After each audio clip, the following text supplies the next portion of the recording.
So colleagues, distinguished guests, students, a cordial go léir. Is Misha Jim Brown, agus tá mé uachtará ar ollscoil na hÉireann Gaillimh. Is mór an anóir domsa fáilteas fithe choróibh go léir go dtí an ócáid táhachtach seo. As gur maithí as ach chance a thuirtam cúpla focail ará agus tlús a thuirtam ag an ócáid stúntasach seo. So my name is Jim Brown and I have the pleasure to be president of NUI Galway, and it's my pleasure to welcome all of you here at the opening of this very important conference this afternoon.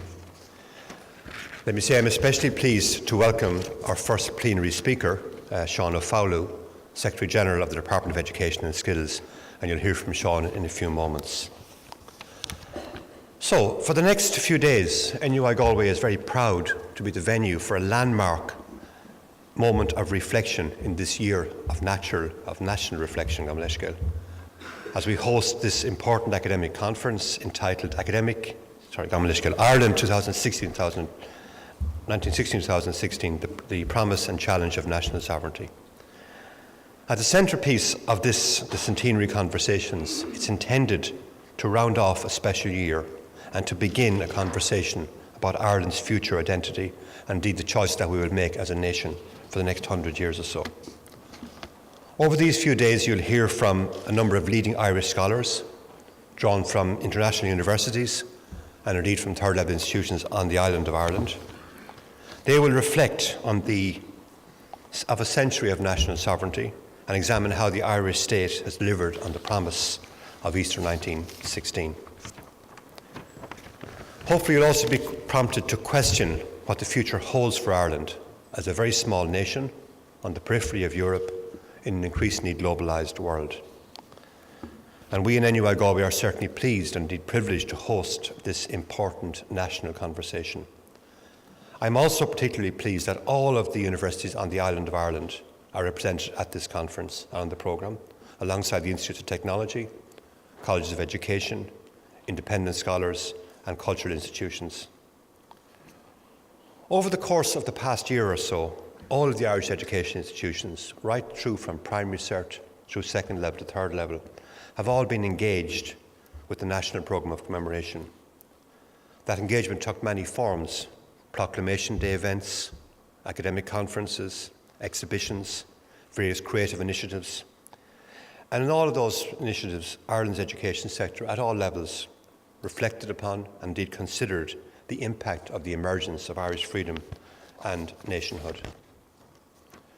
I think tremendous credit is due to the Department of Education and Skills for the leadership and encouragement they offered and have shown in this regard.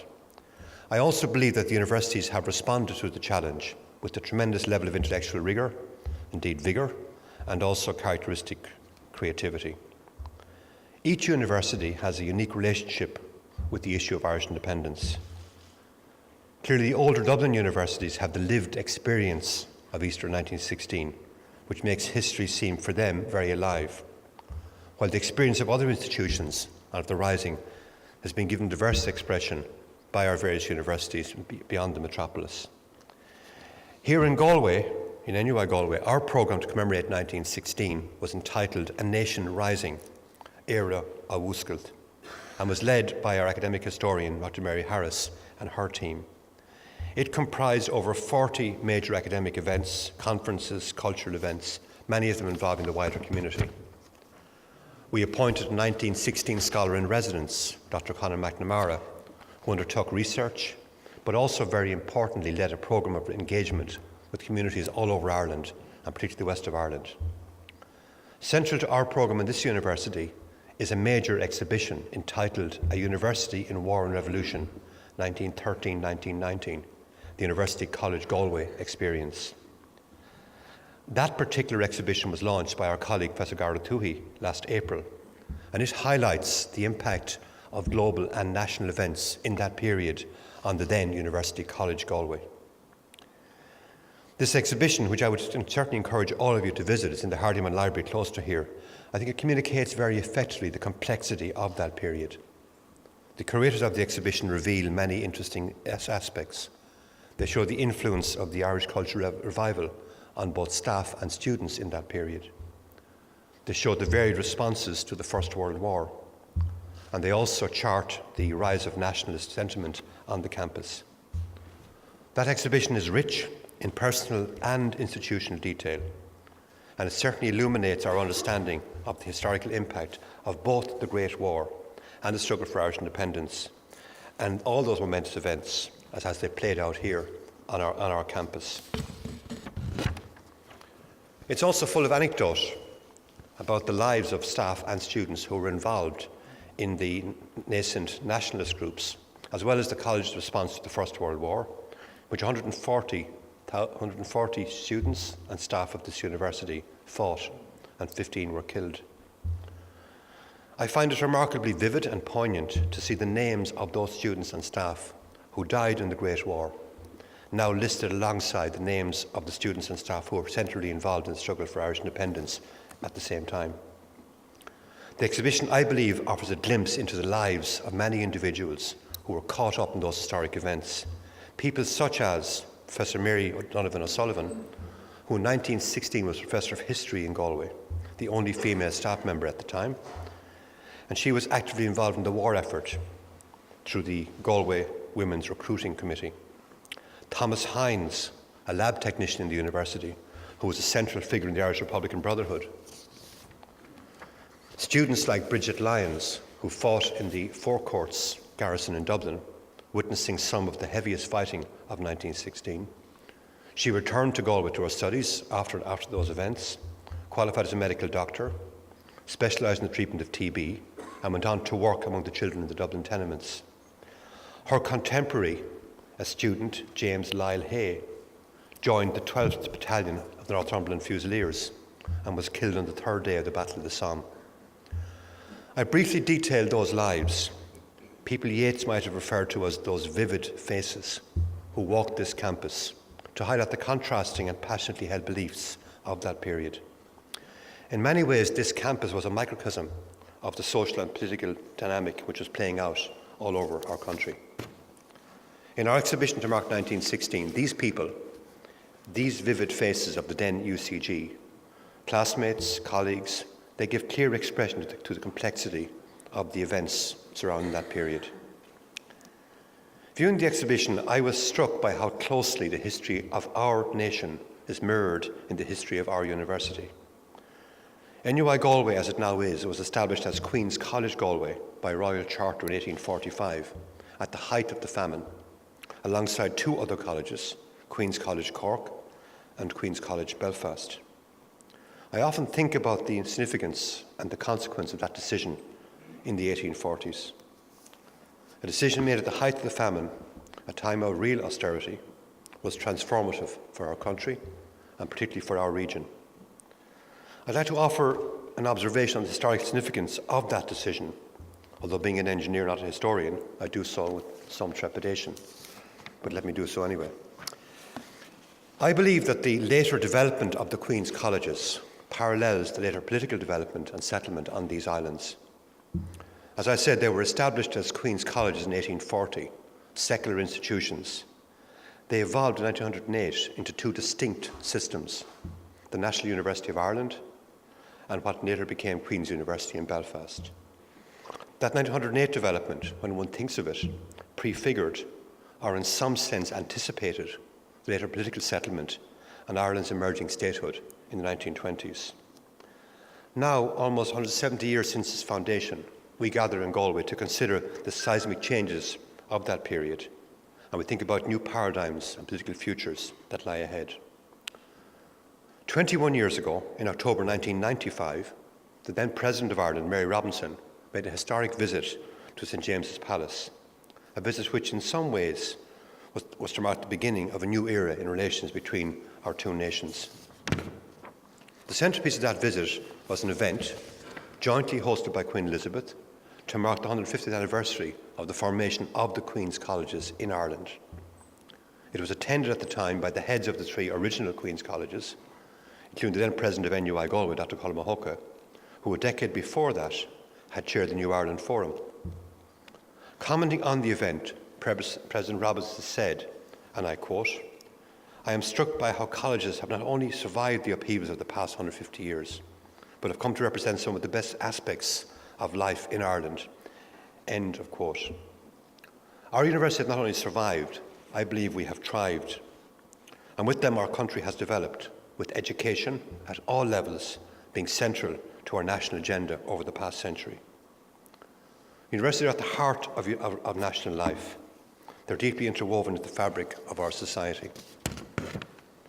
To borrow the words of President Higgins speaking on Easter Monday this year, and again I quote, "Casan an Ra, the big wheel turns. What generations have created, beautiful, flawed, and full of promise, we now entrust to the next generation." End of quote. Over a century ago, when faced with global and national cataclysm, UCG students, as they then were, like those in all universities, with their diverse views and beliefs, responded with idealism, bravery, and honour. I believe that the same values motivate our students today. Witness the commitment to volunteering and social justice, which I see amongst our students every day. Indeed, we see volunteering as a distinguishing characteristic of this university and of Galway students, and one which we seek to instil and recognise by accreditation. I believe it's fundamentally important, indeed it's the duty of our universities, to encourage students to be responsible and to be engaged citizens of a democratic, liberal, open republic, upholding the values, the rights, and indeed the responsibilities which have been won for them by their predecessors. That is our challenge for the next century. With the Centenary Committee, we have now had an opportunity to reflect on the centenary year itself, to question what we have learned and how we have remembered. And perhaps most significantly, as we look to the future and the challenges which face our country, a small nation on the Atlantic periphery in a globalised age, we ask, what should be our vision for the next 100 years? This conference is an opportunity to have an important discussion on that and to create that conversation. Before I conclude, and while I know we're at the beginning of 3 days of discussion and dialogue, I want to acknowledge the work of all those involved in this tremendous event. The conference steering group, led by the academic director, Professor Nicholas Canny, alongside Professor Tom Boylan, Dr. Maurice Manning, Dr. Mary Harris, Dr. Jim Murray, Professor Mary Daly, Christy Main, and others. The team at Ireland 2016, led by Galway alumnus John Concannon and his dedicated colleagues. I want to recognise also the support for this conference from the Department of Education and Skills and from the Department of Arts, Heritage, Regional, Rural and Gaelic Affairs.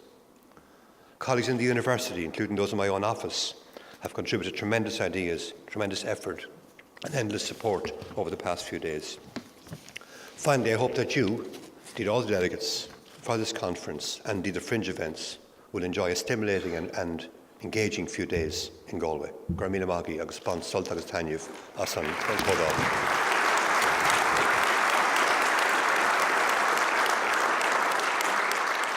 Can I now introduce Dr. Sean O'Fowler, who will speak to you on the topic. Sean.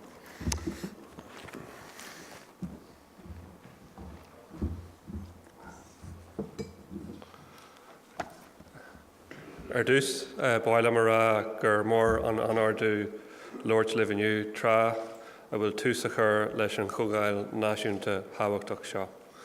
Is mian lom buíochas a ggóil leis an Dr. Jim Brown, Uachtar an Ollscoil na hÉireann Gaillimh agus leis an Ira Humphreys, le John Concannon ó Éire Fiche a Séideag agus leis an Comhairn Agrithe ag Ollscoil na hÉireann Gaillimh agus Éire Fiche a Séideag as ocht Éirí orm Lord Liv and Shaw in you. This is a very important conference, part of NUI Galway centenary conversations, but also a key part of the national debate on the legacy of 1916. It is timely that the conference sits towards the end of 2016, offering an ideal space for reflection and, hopefully, a spur to our reimagining of the national vision. I want at the outset to reflect somewhat on the central role that education in all of its various guises has played in the building of the Ireland that we know today. The momentous events of 1916 set a course which radically changed the political, social, economic and cultural landscape on the island of Ireland forever. The vision of the leaders had at its core the right of the people of Ireland to be sovereign and look forward to the establishment of a native government elected on democratic principles of self-determination. Education was and remains a vital part of the architecture of nation building, for it is here that the stories and the legacies of the past are passed on from generation to generation. But education also performs another function, that of imagining and building the future, and it is on this issue that I would like to dwell for a moment. One of the founding visionary statements of 1916 is the proclamation of the Irish Republic. The challenge for all of us has been, and continues to be, to put in place an education system that, in line with the proclamation, is intended to serve all and make good the promises of equal rights and equal opportunities to all its citizens, and cherishing the children of the nation equally. Across time, this means we have to adapt and change while still holding true to these core principles. I believe it is one of the great strengths of the Irish education system at all levels that we have been able to provide a very high-quality education experience, often on quite constrained resources. Ireland continues to confront challenges and uncertainties in our globalised world. It was never so important that the different types of education institutions, especially public education institutions, consider themselves as part of a wider social enterprise that is concerned with the common good. A common good that can only be delivered by the full resources of general schooling and further and higher education and training in all their many shades and forms. For it is in education that we find many of the things which are vital to building the future. An intellectual leadership which combines national values and ambition with the clarity of vision to achieve common goals. A place of connection and community which develops the ties that bind us as we move forward. A platform for debate and discussion on what matters most to us. And, sometimes overlooked but central nonetheless, education is where we often assemble the resources to understand the past and plan the future through the provision of information and data, research and dissemination. We tend to take these things for granted, leave them unsaid almost, but they are rich resources. We ignore them at our peril. The 50th anniversary of the 1916 Rising gave a huge impetus to historical study and revision in Ireland. Having seen the scale and impact of the centenary programme this year, I have no doubt that an even deeper and more holistic impact has been achieved. The Ireland 26 programme has always been built on the triple aims of remembering, reflecting and reimagining, and this conference will effectively help our nation to do all three. This year has encouraged us to re-evaluate a host of aspects of Irish society and will have a lasting impact well beyond this decade of centenaries. I would like to use some of my time today to share some information and insights with you on the engagement of the schools sector with the Ireland 2016 programme. The department ultimately supported close to 30 projects, competitions or resource initiatives under Ireland 2016, so I will highlight just a few. Probably the most direct and logistically complex aspect of the schools programme was the visit by the Defence Forces to each of the 3,300 primary and special schools, presenting the national flag and proclamation and participating in a very pupil-friendly event in each school. I cannot praise the members of Óglaigh na hÉireann highly enough for the manner in which they engaged with pupils, teachers and the thousands of members of local communities who attended such events across the nation. Similarly, our schools embraced the visits with tremendous enthusiasm, but also with great dignity and sincerity. These were events which placed the whole concept of national identity on a very tangible footing, at which we might have once called the chalk face in our schools. They have left a lasting positive impression across everyone in the system. Bhí sé tábhachtach don rinn go mbeadh ar scolanna chomh lárnach agus abéidir in ar gláir do fiche a séideag. Tá riméid orm a rá gur tharla sé sin ón tús.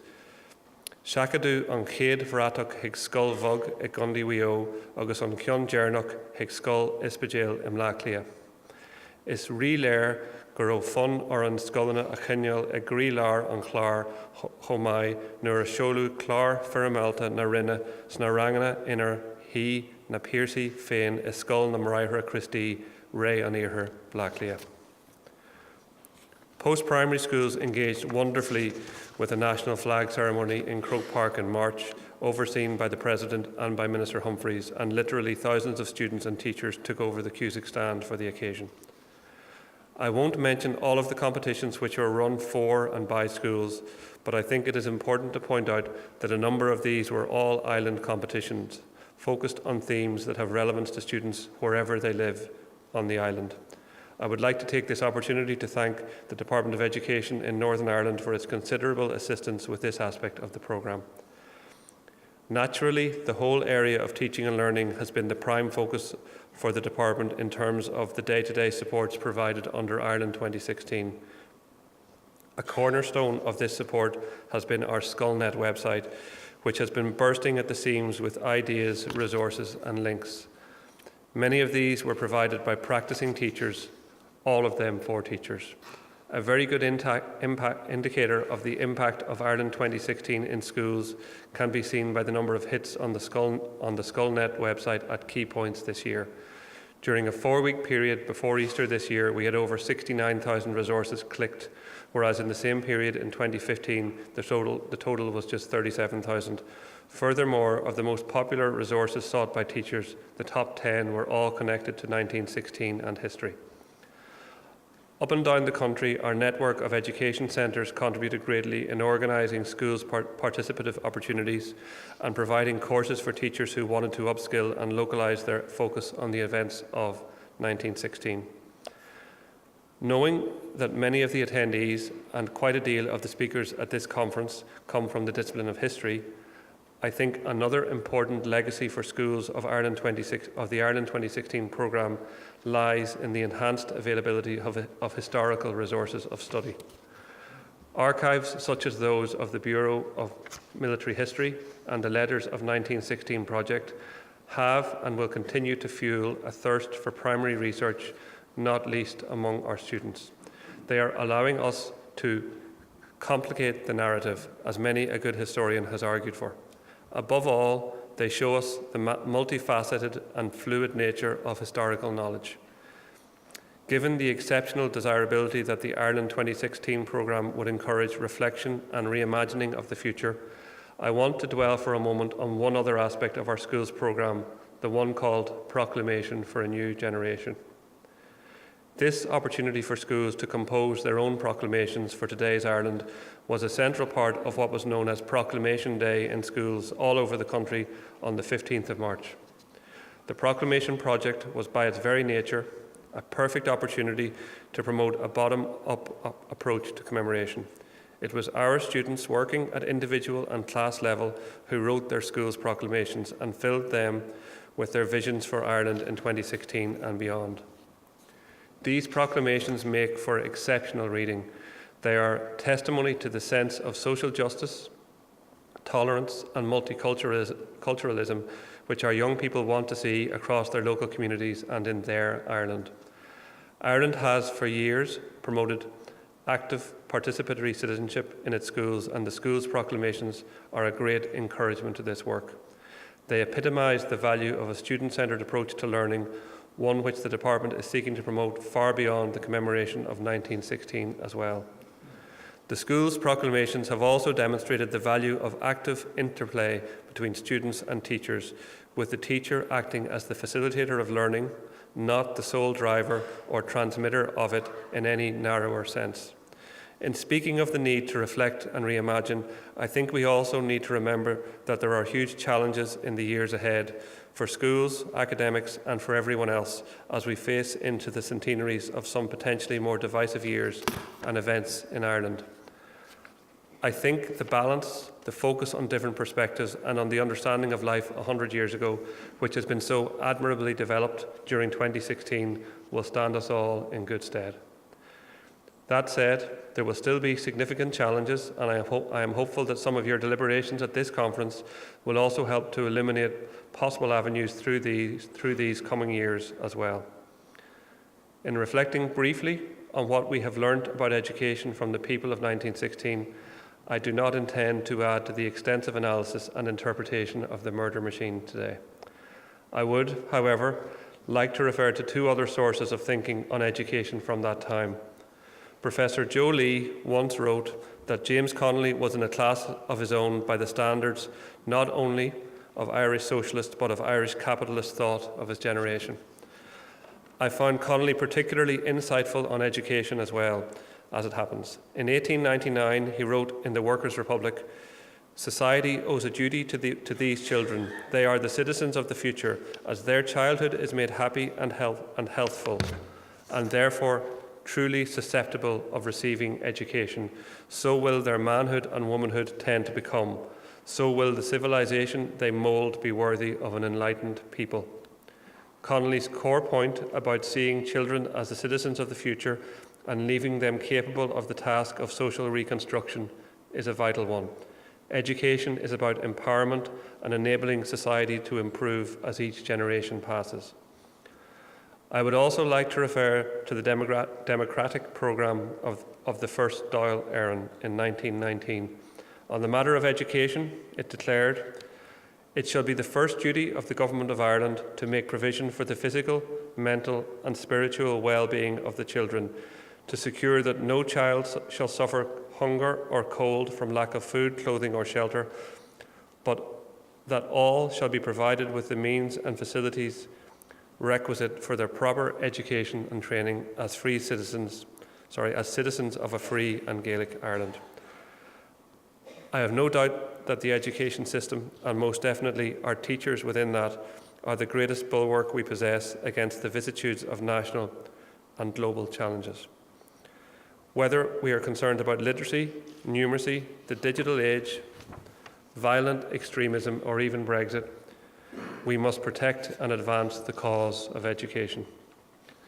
This appropriately brings me to higher education. Firstly, I want to thank not only NUI Galway, but almost all of our higher education institutions for your engagement with the 2016 commemorative themes. The higher education sector in Ireland provides a special, indeed arguably a unique place to which we as a community provide the vital time and space to reflect, to research and to debate, and by doing so to contribute to our better understanding of the world in which we live. The long and cherished tradition of academic freedom is a cornerstone of how we view ourselves as a strong democracy with an important place in the world. And despite all of the difficulties which the state has faced over its lifetime, these principles have been protected and, I would argue, enhanced. A high-quality higher education system is central to the kind of country which Ireland aspires to be, an aspiration shared by those who actively sought the national sovereignty which we enjoy today. Many of those involved were academics, graduates and students, and this is reflected in the strands of the complex narrative which you are considering at this conference. Your academics and students have collectively brought together an understanding of the complexity of the past and analysed this with a view to informing understandings of present and options and ideas for the future. By better understanding our history and culture, both national and global, we can better engage with the contemporary and with the future. And looking to the future, it is appropriate that we learn the lessons of the past as we move into the century that follows on from the momentous events of 1916. We are likely to continue to face major challenges in the development of the state, challenges which can only be overcome by creating a shared sense of common purpose as a country. Here again, the role of higher education as a place where greater understandings can be reached, and specifically where society more generally can engage with important questions which impact on all of our lives. We continue to support our creative and innovative researchers and teachers, empowering them to develop new ideas and cutting-edge expertise that can be harnessed to yield economic, cultural and societal benefits at home and internationally. We have invested in digitising and making widely available our extraordinarily rich holdings of material from the period so as to promote greater understanding of the complexities of the issues. Through the Irish Research Council, we supported flagship research projects related to the period 1912 to 1922, where the breadth, diversity and range of the projects are a reminder that Ireland and being Irish is complex and can be expressed in a myriad ways. That the themes included music and identity, commemoration and how we commemorate Irish soldiers in World War I and women and revolution gives a flavour of the scale and range of relevant perspectives. In concluding, I would like to pay particular thanks to the overall steering role of so many esteemed academics on the Expert Advisory Group on Commemorations under the chairmanship of Dr. Maurice Manning, and I know many of you are here today. Gurmil Mayagov as an chance Lord live in you.